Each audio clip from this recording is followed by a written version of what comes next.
Hello and welcome back to Simplifying Life with Kashira.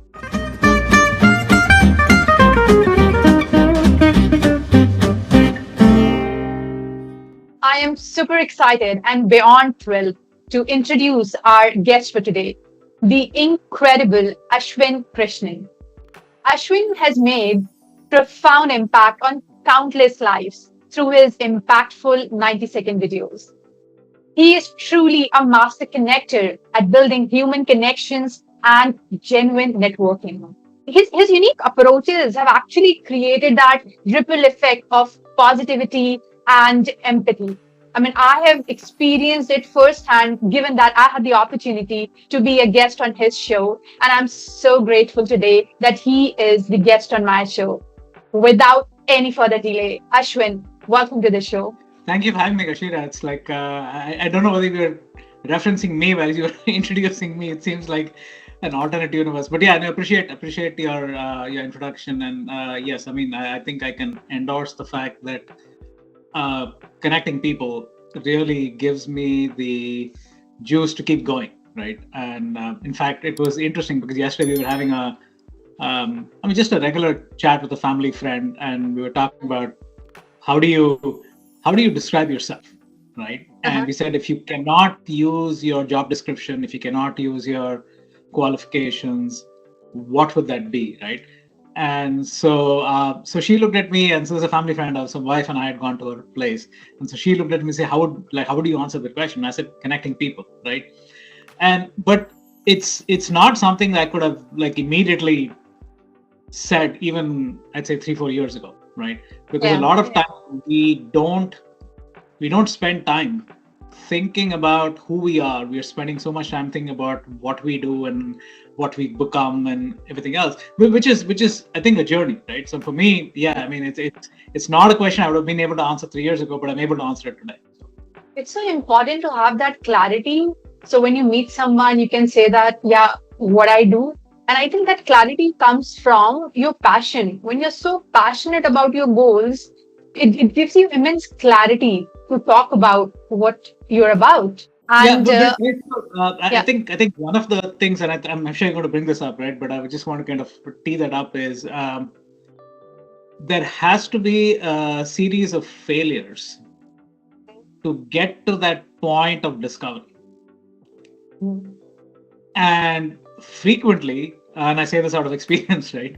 It's we don't. So two things happen, right? One is the fear of failure, so you don't do anything at all, right? So that's the first thing.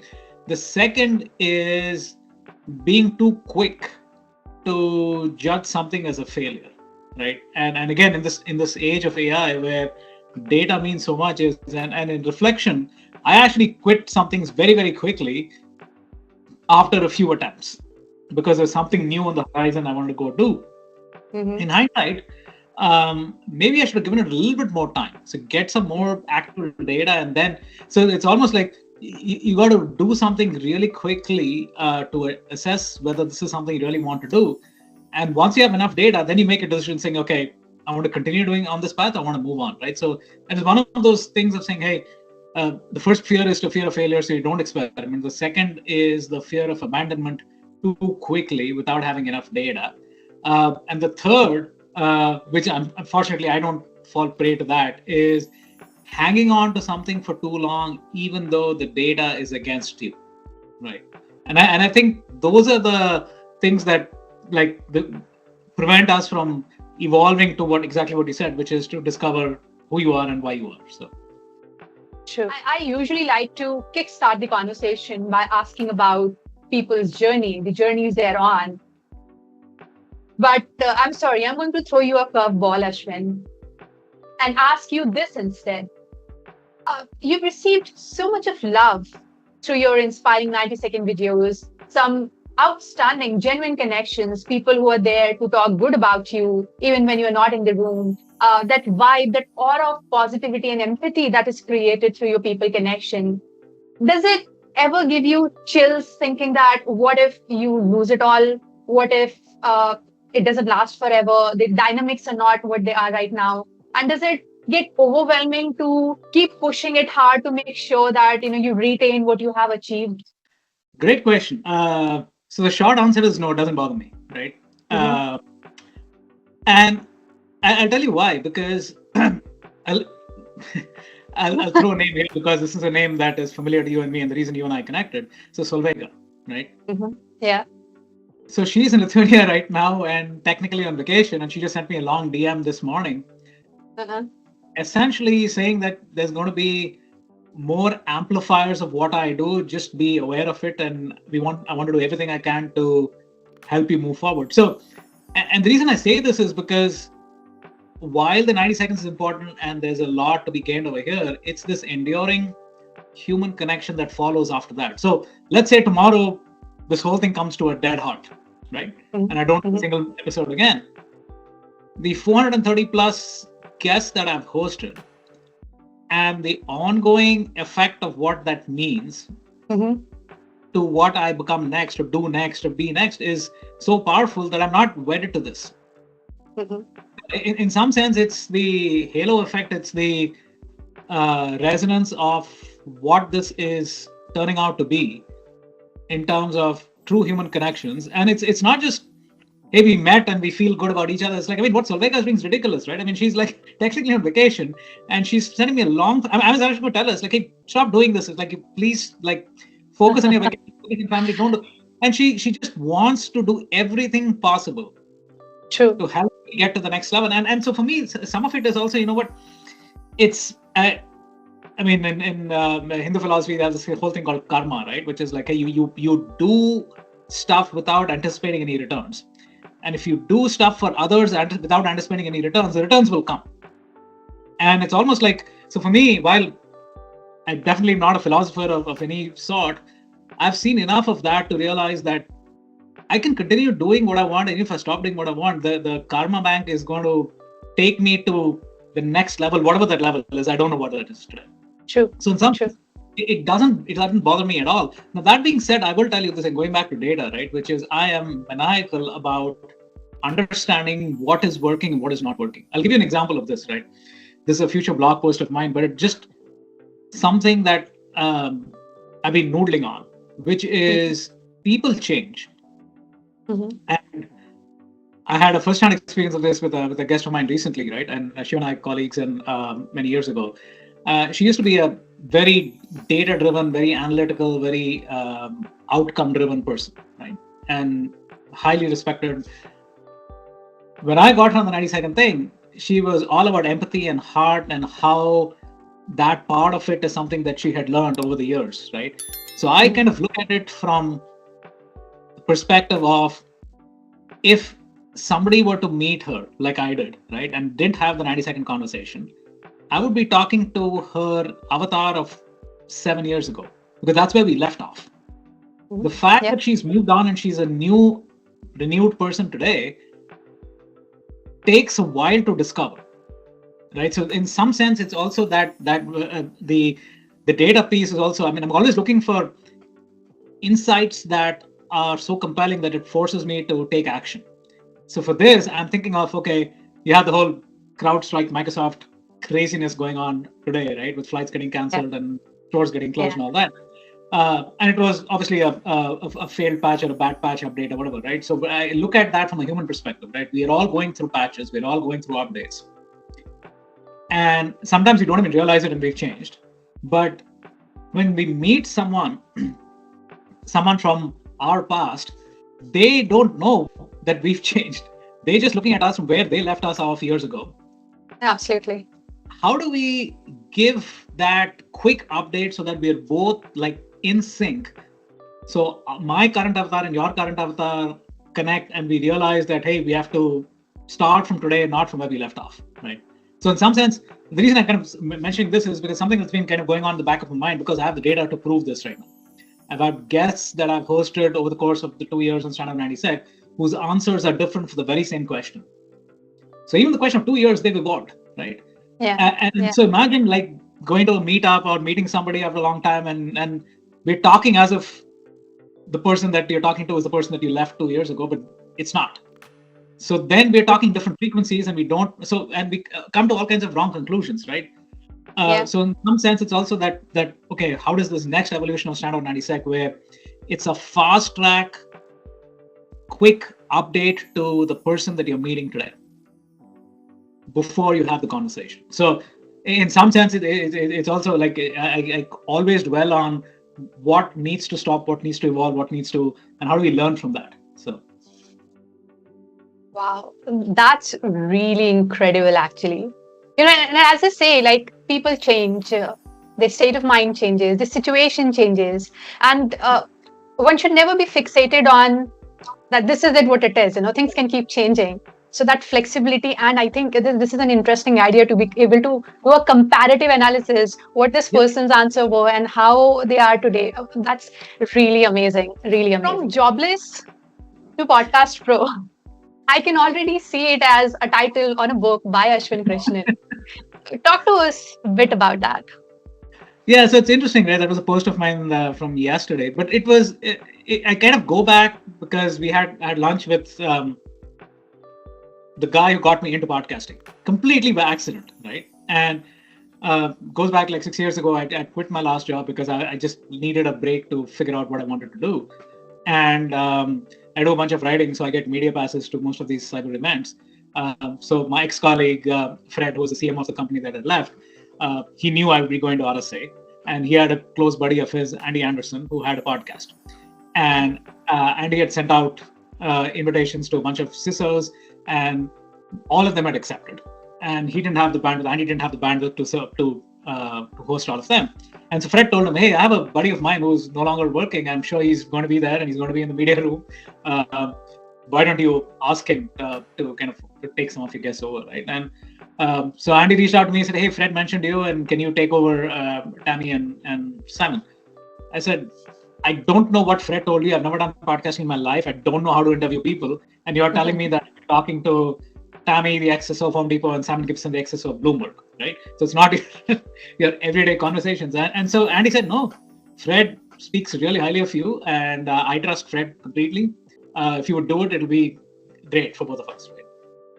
I said, "What the hell? I'm going to be there, and here's an opportunity to try something different, and why don't we do it?" And it was also, it's so vivid in my mind because it's these really small press booths. So it's not like this big conference room where you have like enough space and all that. You're literally in these highly constrained, small, like 6 foot by 4 foot booths. And literally you're kind of facing each other in these really close quarters. And it felt really, I didn't feel a sense of nervousness at all.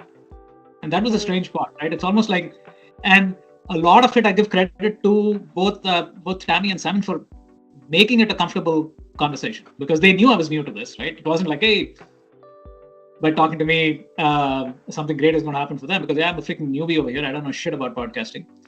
And yet, I still remember, the answers that Tammy gave, the answers that Simon gave, just like, were so inspiring that I said, I want to do more of this, right? So that was kind of the journey starter, if you will. And then, fast forward 6 years, and Andy and I had lunch yesterday. I was telling Andy, it's like, I had no idea this is where the path I needed to be, but you not just gave me a chance. I was hesitant myself. You said, no, you can do it. I'll support you. And it was actually a brand of yours. And you're bringing in somebody that's brand new, and you were giving me a chance. And we were just kind of recounting those paths that we take sometimes, right? And it's, but again, going back, I'm pretty sure there were lots of these paths that I could have taken even before this happened. And I did not. I was fearful of what the society will say, what if I never get back into cyber, and what if it's going to damage my reputation? All those internal fear mongers in the head, right? So I'm sure that there have been lots and lots of these situations that have happened. But until I decided that I had to try something different, and I had to quit my job in order to kind of discover that, things started to play itself. So in some sense, I think we are our biggest critic, right? Self-critic, right? And there are people outside who criticize us and all that, but our biggest critic is within us. Yeah. And I think to quell him or her is the first major step. And then after that, it's just like, again, back to what I mentioned earlier, I think the community will and continuously wants to come together to help, but it won't do it until it sees who we really are. True.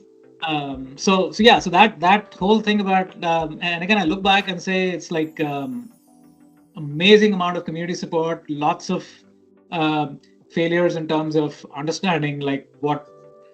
So, for example, I look back and say, when I first started that on my own, it was like, oh, I want to be a podcaster, right? In fact, I did a comment on this on LinkedIn also yesterday, one of the contributory articles, where he said, hey, how do you build your podcasting and blog brand, right? And I said, why? The people that are consuming content today are overwhelmed. They have too much information. Mhm. They have all kinds of things going on in their lives. Why will they want to watch another video or listen to another podcast? Sure. That's me of today, right? But me of when I first started that, I said, oh, I want to be a podcaster, right? So it's all about me.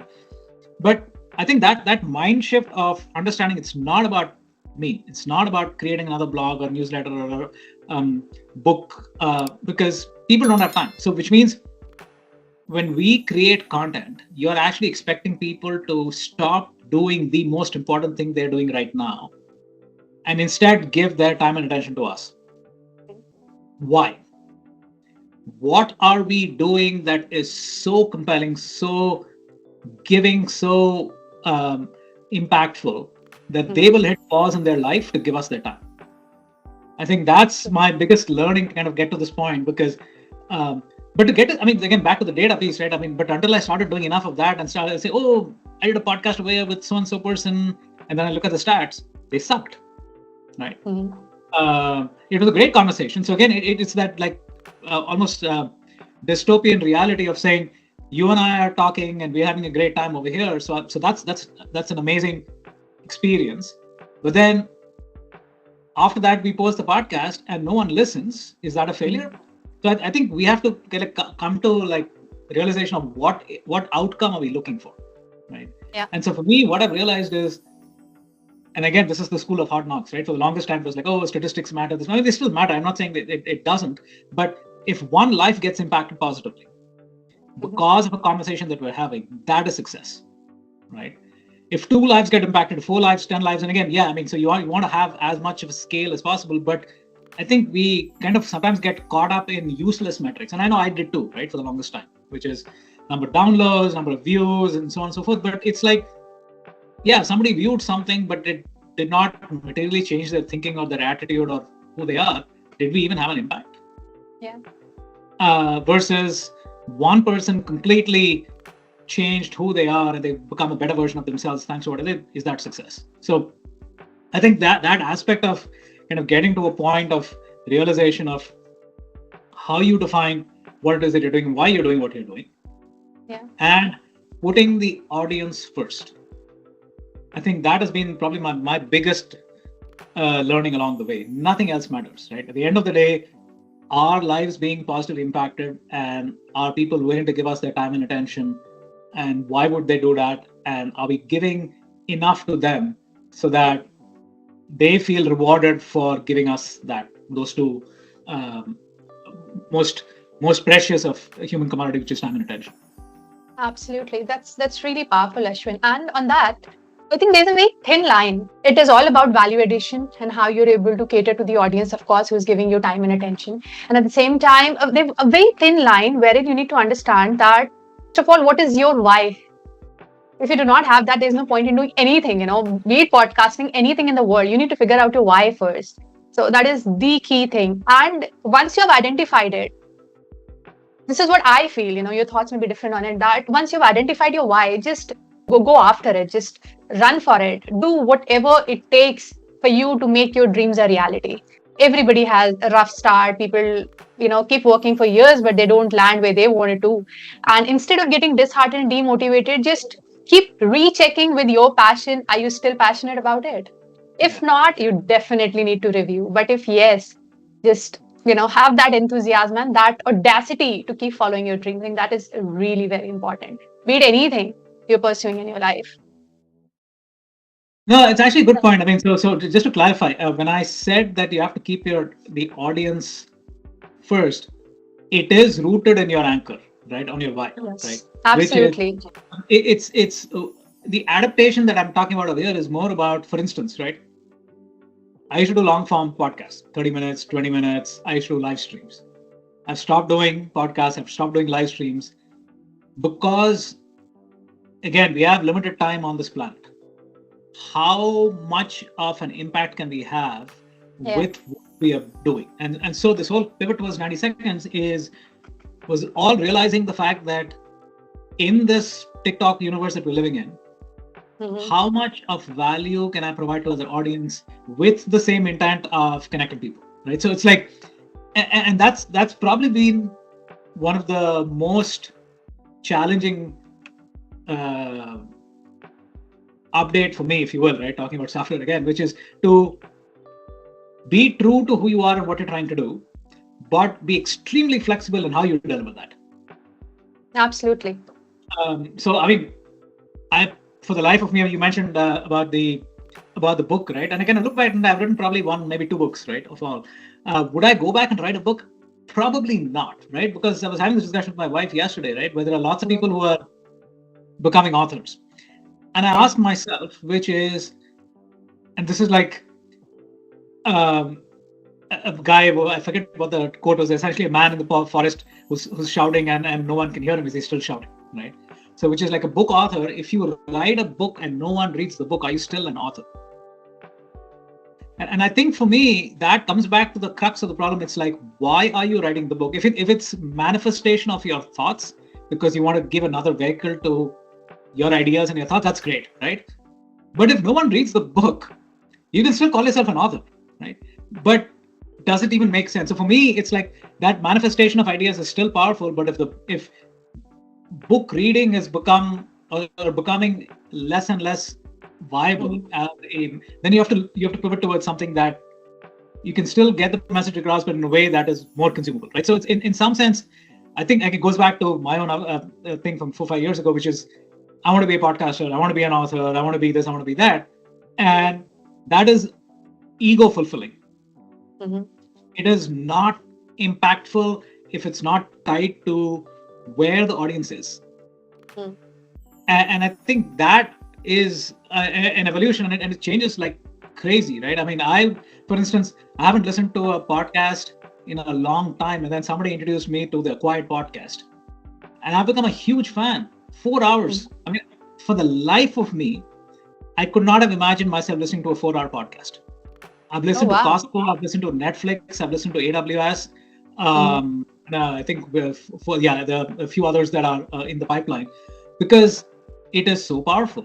They've done so much research. They have Ben and David; those are the two podcasters. But it's just like there is so much value understanding where a company started, what the roots were, and the evolution, the challenges, I mean, it's just like amazing, right? So, but again, it's like that's me of today. Again, going back to the software update, right? A month ago, 2 months ago, I would like podcast never, right? Now, acquired podcast, yes. Every time I drive going somewhere, I'm listening to it. So, in some Yeah. sense, I think it's just understanding how the audience tastes are evolving and still, like exactly like you said, being true to your why, but being extremely flexible on the how. And Absolutely. that's a it's very hard, right? And I'm still learning that piece over here, but it's because otherwise, to your point, it's like you could be doing something for years and it's not resonating, but it's something you've put so much time and effort into, you just want to keep going. It doesn't make any sense. Mm. Absolutely. Ashwin, you talk about spreading genuine connections in workplaces, in corporates. I would love to understand this from you. When it comes to workplaces, there's a very thin line wherein you can share your personal things a little bit here and there with very limited set of people in whom you can confide. Okay, not with everybody, because when you start doing that, you tend to become more vulnerable. Yeah. And somebody who may be taken advantage of, that is the hard reality, right? We all want to have very nice, emotional, genuine connection, but then there is a line also that you cannot cross. We have to have that stern face sometimes. We have to ignore the emotional things and get the business running.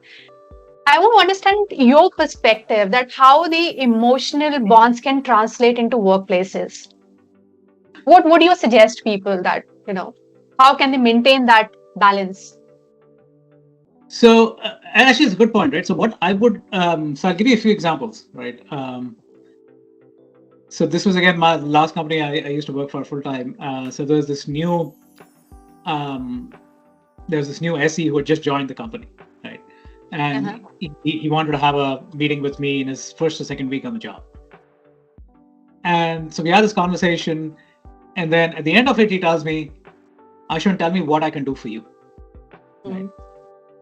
I'm thinking to myself, right? It's not every day, because somebody's new in a company and you're talking to an SVP of the company over there, and it's like you're trying to learn as much so that you can be more effective.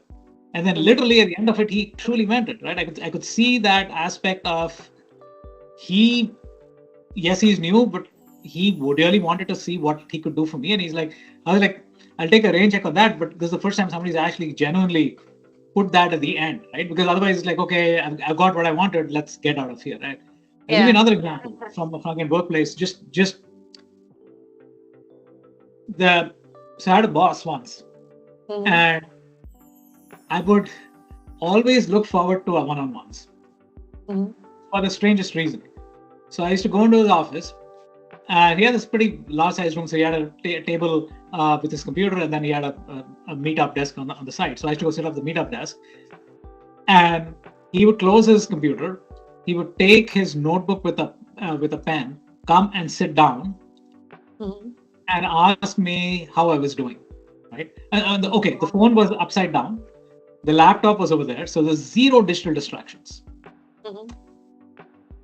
And then as I started speaking, he would start taking notes. And then he'd ask me some more. And literally, I would be completely done with everything that I was saying. And then he'd sit silent for a minute, 2 minutes. And I was like, it's the complete opposite of what you expect, right? People are distracted. They want to get over this meeting, go to the next thing. Yeah. And this was the CEO of the company, right? So it's not like he didn't have things to do. And I learned so much from that, right? Because you're giving so much respect to the person that you are, and you're not, the only time he would interrupt me is because he wanted to clarify something, right? Otherwise, his lips were sealed, just listening to what I was saying. And then making notes, I knew he was not distracted. I knew he was giving his 100% eye-to-eye contact. And so when you talk about vulnerability and human side and all that, I mean, he was the epitome of leadership for me, because I learned so much from that. So when I started doing one-on-ones, it was like, man, I wish I had my laptop or phone, because he or she is saying something that's very distracting. So I might as well do something on the side. But no, I stopped doing that, right? So literally, I started getting a paper and a pencil, and I would start writing things down. So I think in a larger environment, yes, it sometimes does get a little challenging, right? But you increasingly hear more and more about companies that are talking about human side and talking about. But what I have seen, again, going back to my example with the CEO of the company, is it starts with the leadership. If the leaders start opening themselves up and being more vulnerable and being more genuinely caring about the employees, I think it automatically goes down to the next level. The other flip side, going back to many years ago, he was not my direct boss, but my boss's boss, and sometimes I used to go to meetings with him.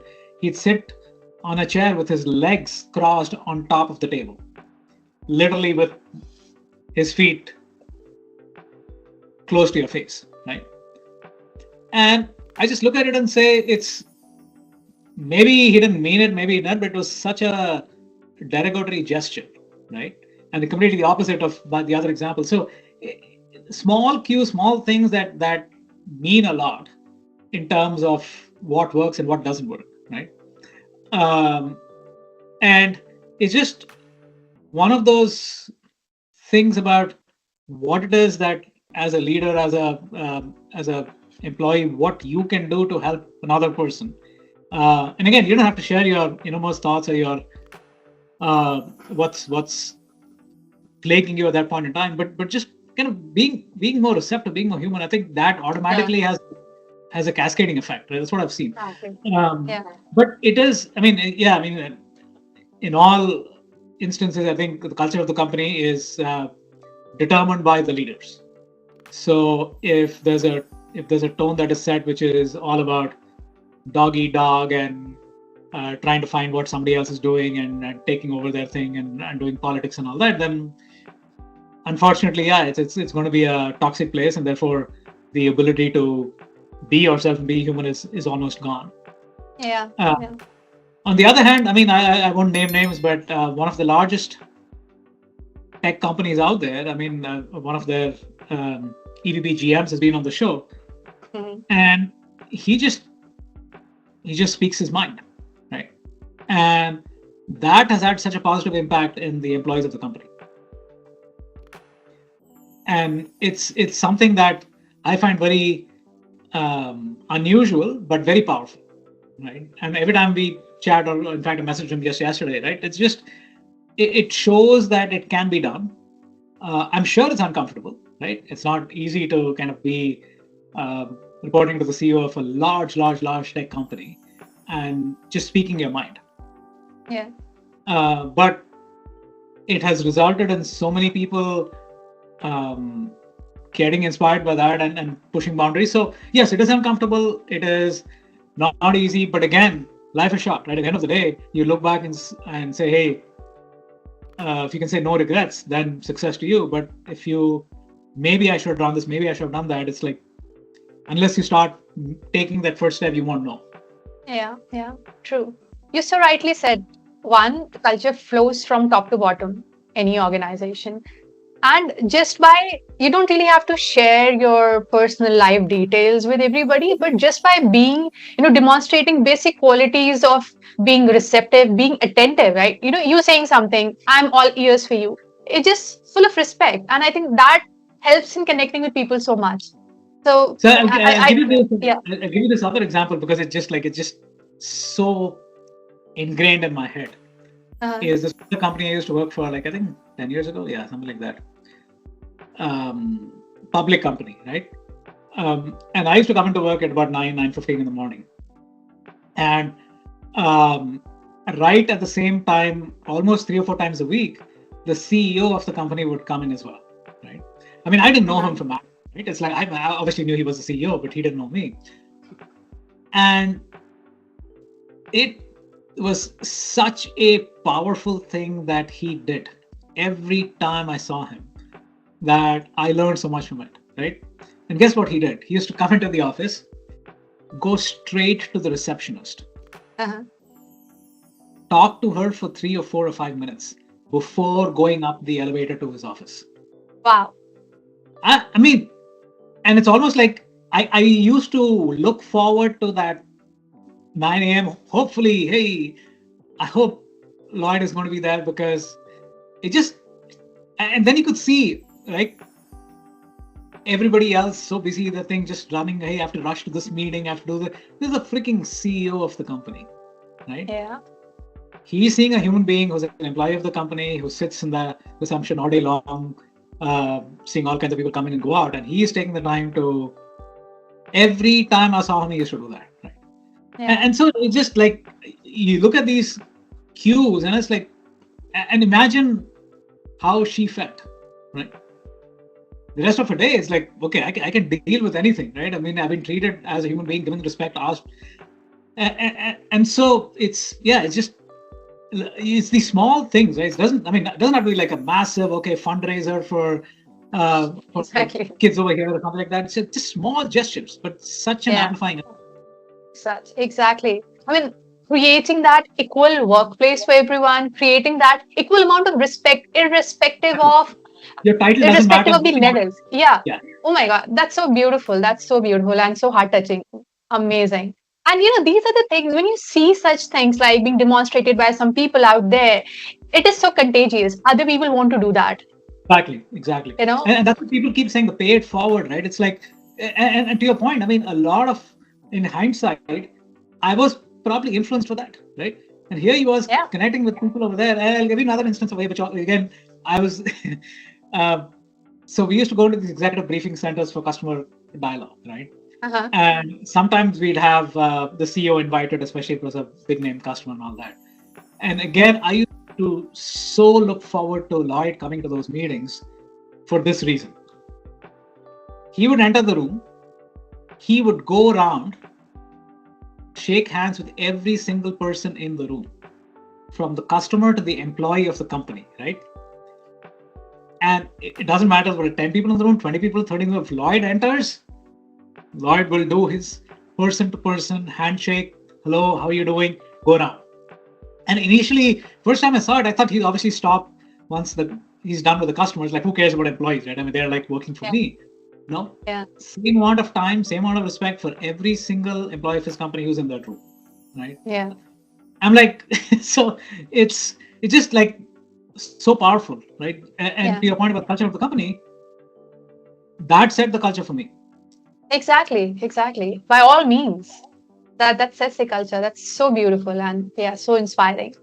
Ashwin, one of my favorite topic to talk about is fear, because I've just lived so many years of my life dealing with fear, and I want to understand from you about your fears.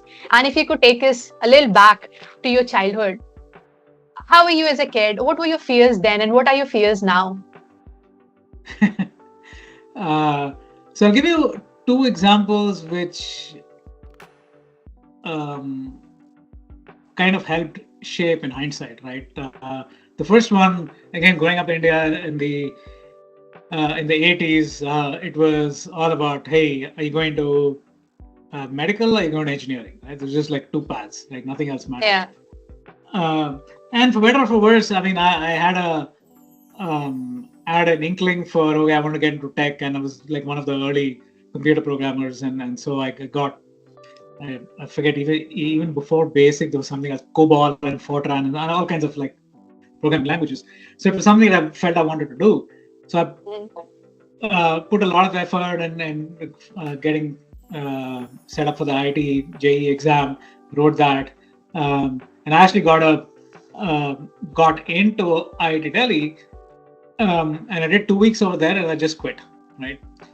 And it the family was really supportive, parents, right? It's like I said I got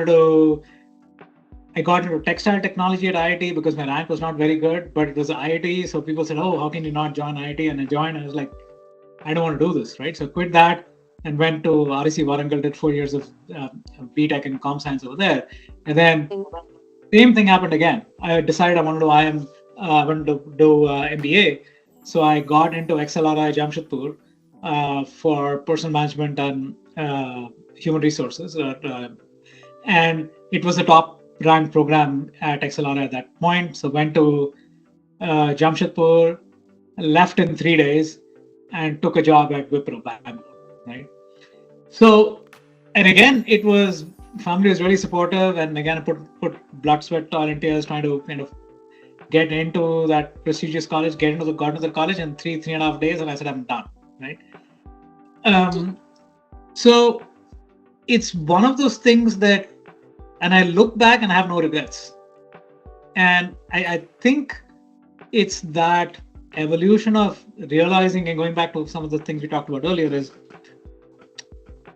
sometimes you have to walk away from stuff, right? Things that you thought you really wanted, but then you have enough data to say that, no, this is not where I want to hang my hat on, right? Now, so the fear is, I think fear is a constant thing in everyone's. I think the degree of fear can be magnified or it can be suppressed. And I think that a lot of it has to do with what's going on in our own internal heads, right? So I think it's sometimes we get caught up in the what if scenarios. So hypothetical outcomes, and yes, we have to be wary of what could happen, but then over exaggerating the negatives is I think what prevents a lot of us from actually moving forward.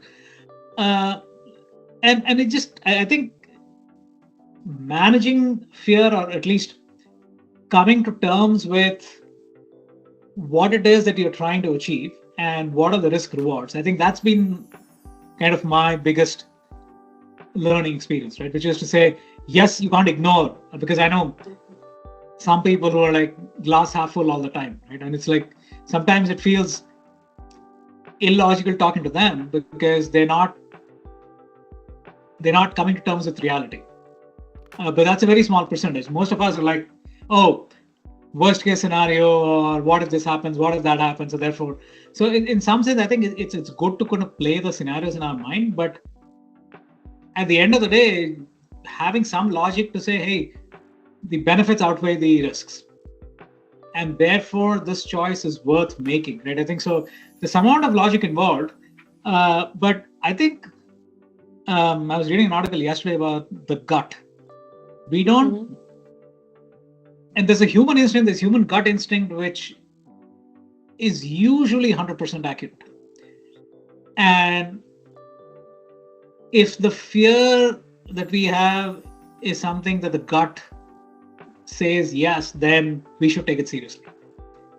But if the gut tells you that no, I mean, you're fearful of this, but this is not something that is going to materially do something negative for you, then it's hard. But I mean, so that's been like kind of if it's a go no go decision, I think relying on the gut has been my kind of go-to point, right?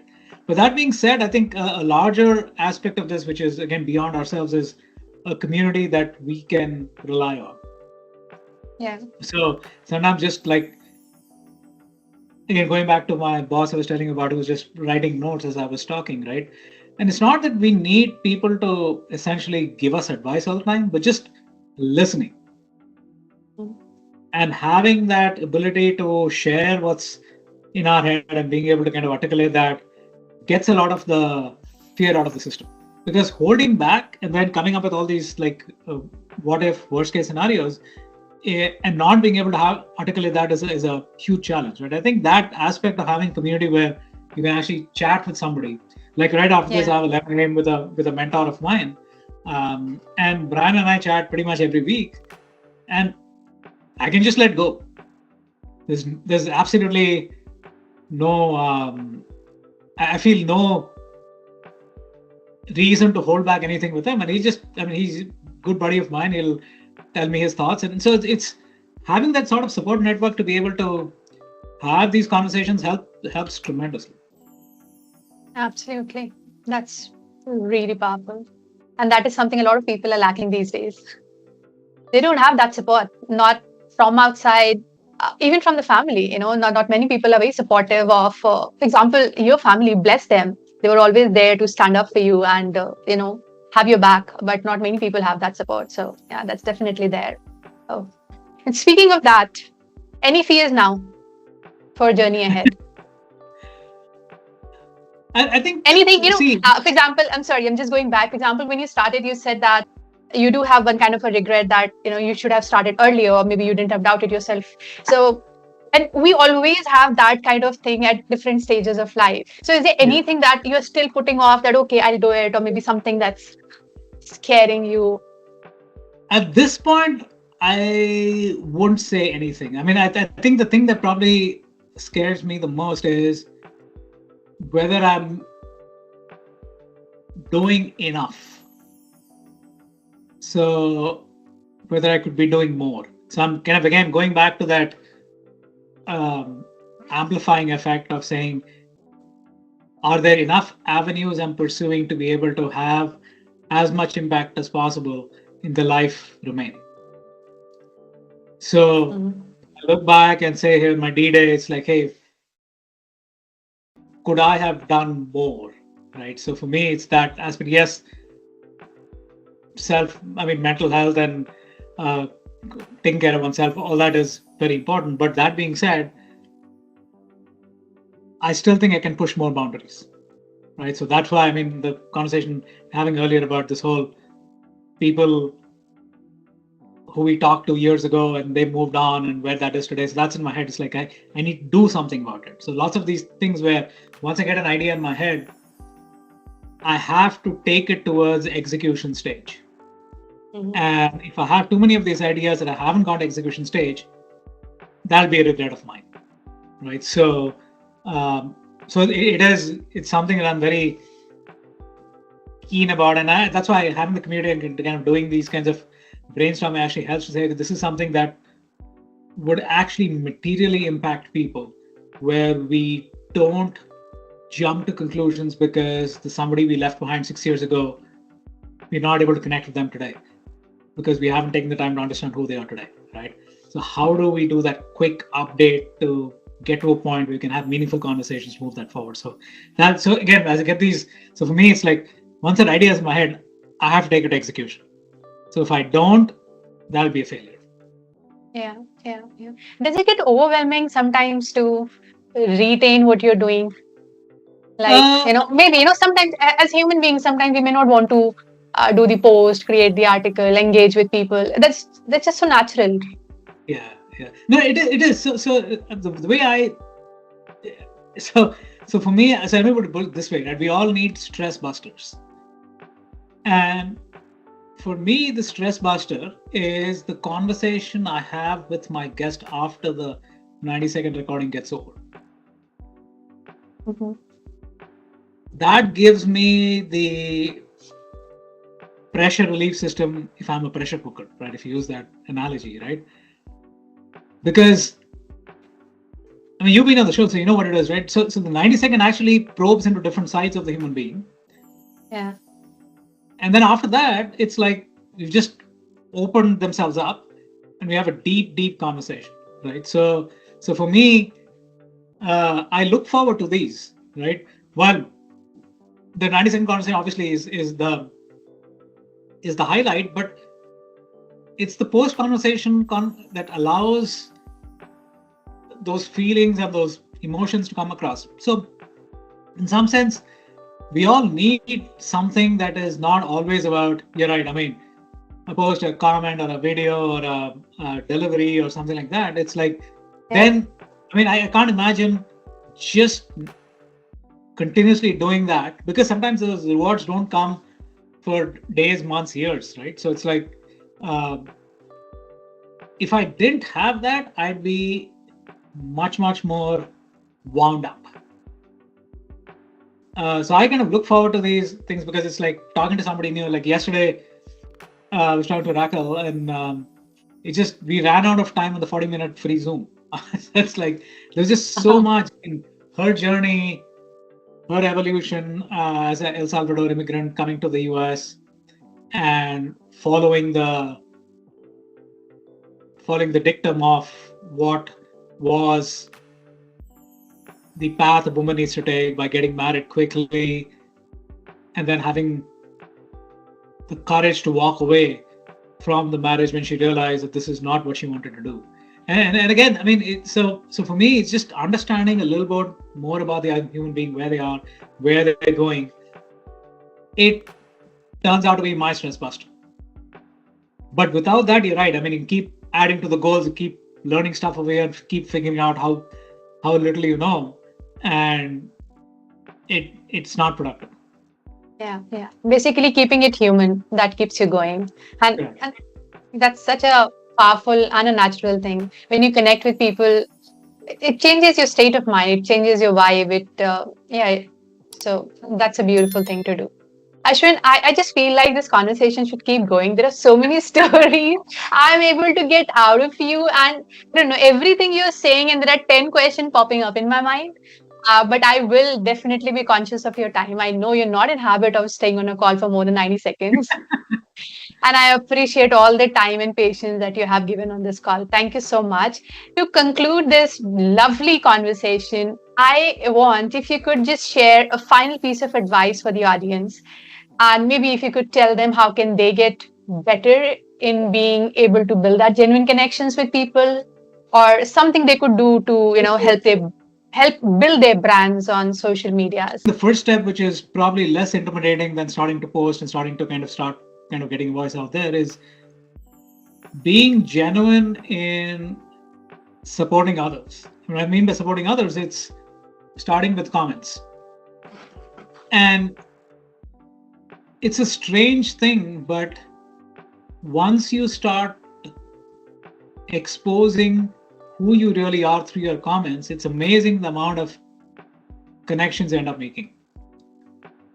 And we don't see enough of that. And especially now with AI tools, it's like you can write comments, like 10 comments in a minute, and be done with it, and people can see through that. Um, so what I would say is just if something triggers you, whether it's actually supporting someone because it's something that actually resonates with you, or it's something that you have a different viewpoint on. So I'll give you one example, right? I mean, there's a LinkedIn. She's a VP at LinkedIn. She was talking about how you need to not let AI post drafts to be directly posted on LinkedIn, right? And so it was a thing where she's saying, hey, you can have AI create a draft post for you, but you kind of do the final massaging before posting it, right? And people were absolutely blah blah blah. My response to that was, I do the opposite. I never ask AI to write a draft post to me. I write the entire draft post myself. Then I put it in AI and ask it for suggestions how to improve it, right? So, and so she actually responded back to me with that, right? But it was something that I know what, that's how I do it, right? And just because you're saying that don't do it this way doesn't mean everybody needs to do it that way. There's a different way of doing it, and this is what it. So in some way, I think getting your voice across about who you are and what you believe in, right, is I think a good first step. And then after that, I think once you start getting your voice out there, I would say that having a community that's actually helping you is a good thing. About even if it's a draft idea about, hey, what does this post look like and does it even make sense, right? Initially, right?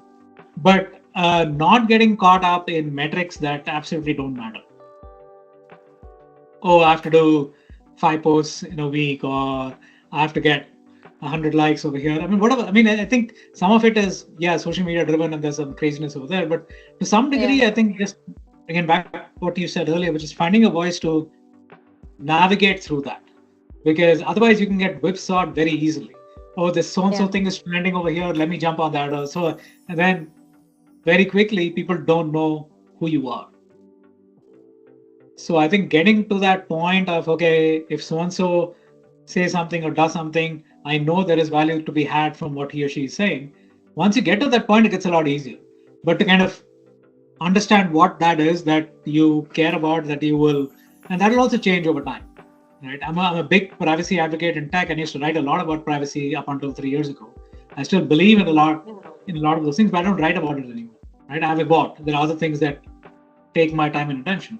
So, in some sense, also just understanding that there are things that you cared about that you may not be articulate about today, and there are new things that will show up on the horizon. So, be mindful of adapting. Thank you so very much, Ashwin, for your insights, for all your beautiful stories, for all your experiences. Some really got me goosebumps when you were talking about the CEO and his beautiful gestures with all the employees. Yeah, so that's amazing. Thank you so much. I appreciate all the time today. Thank you, Kashira.